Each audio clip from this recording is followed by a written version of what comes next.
A seal pup washed up on the shore, no sign of its mother for some time and unable to fend for itself.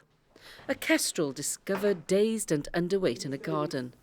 A hoglet, just days old, found wandering near its dead mother. And young gulls, sick after eating litter and waste. What have they all got in common? They're all part of the varied and beautiful wildlife of Wales.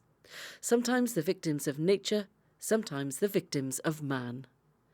Rescue and rehabilitation is a major part of the RSPCA's work in Wales, from terrapins to badgers, nesting birds to swans, and even pet snakes. Wild animals are classed as those that are not normally domesticated.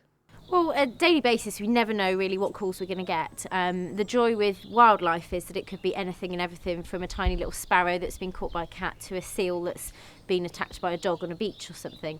So it's very, very varied, which can be quite exciting for myself as an animal collection officer.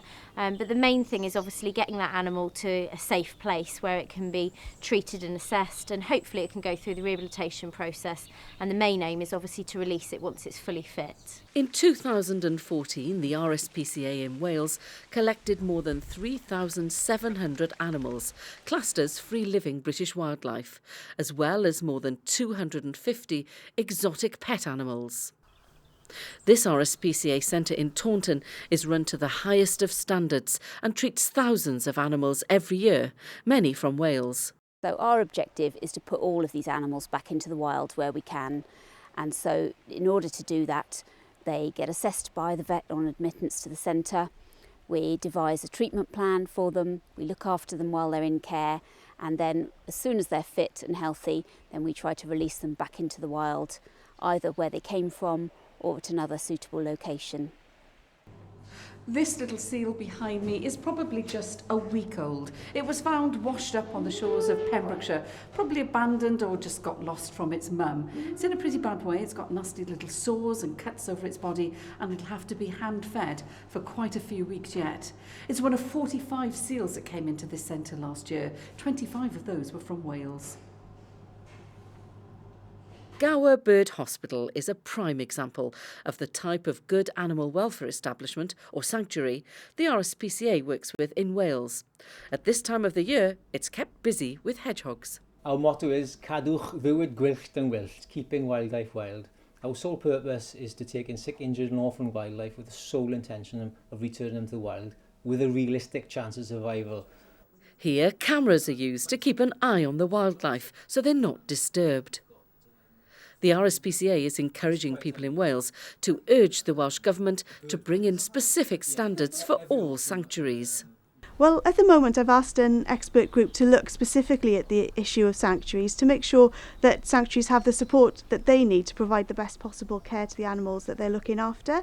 And the group might be looking at things such as voluntary codes, for example, voluntary registration, compulsory registration, all kinds of different things, in order to make sure that sanctuaries are as good as they possibly can be. I don't want to preempt anything that might come out of that report, but I hope it will consider all of the options and take the views of people like Gower Bird Hospital, which is clearly doing it very well, to see what we can do to ensure that all sanctuaries really are living up to this excellent standard. A poll commissioned by RSPCA Cymru found that 69% of the public in Wales believe sanctuaries should be regulated. Only 8% oppose such a move. In 2014, the RSPCA investigated 247 complaints of cruelty to free-living wild animals. In Wales, wildlife crime goes on all the time, unfortunately, and a lot of the time it's not reported because it happens on private property. That can be from hunting with dogs to, more commonly, badger persecution. Other examples I've dealt with of wildlife crime are people trapping birds in their garden, like songbirds, and then selling them on into the pet trade or breeding with other birds to make a crossbreed. But it breaks my heart when you see a wild bird in a cage flitting around and all it wants to be is free. The RSPCA is also concerned about primates as pets. At this sanctuary, they care for a range of different species, sadly many kept as pets, mistreated or not looked after appropriately. This is Boo Boo, a capuchin monkey. So Boo Boo had been kept on her own for a very long time, so she was in a very poor social state, if we could say that. She didn't have any social skills whatsoever. So when she arrived at the sanctuary, as well as being underweight and having been fed the wrong diet and things like that, she was highly unable to interact with the other monkeys in a way that a normal monkey should be able to.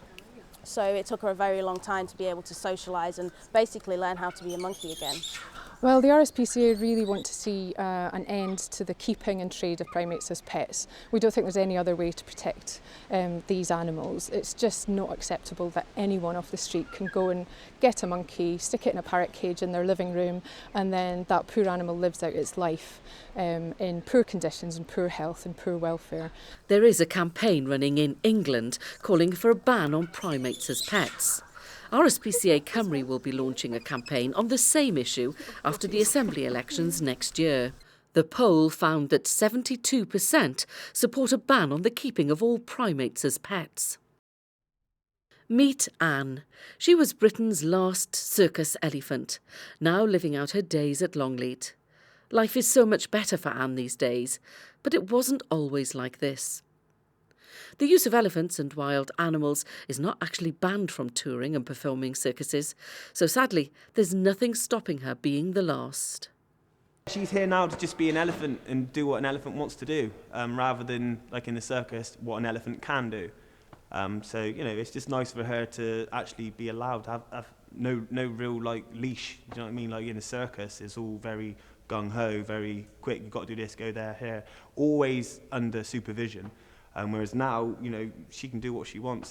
The RSPCA poll found that 74% of the public support a ban on wild animals performing in circuses in Wales.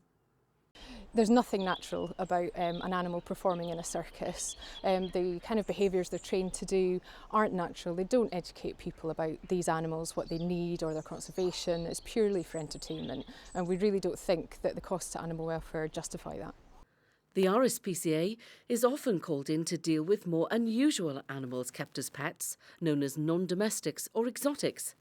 This is an African house snake that was found in an area of Swansea, abandoned, with two budgies in a cage as well next to it. They were just left in an alley.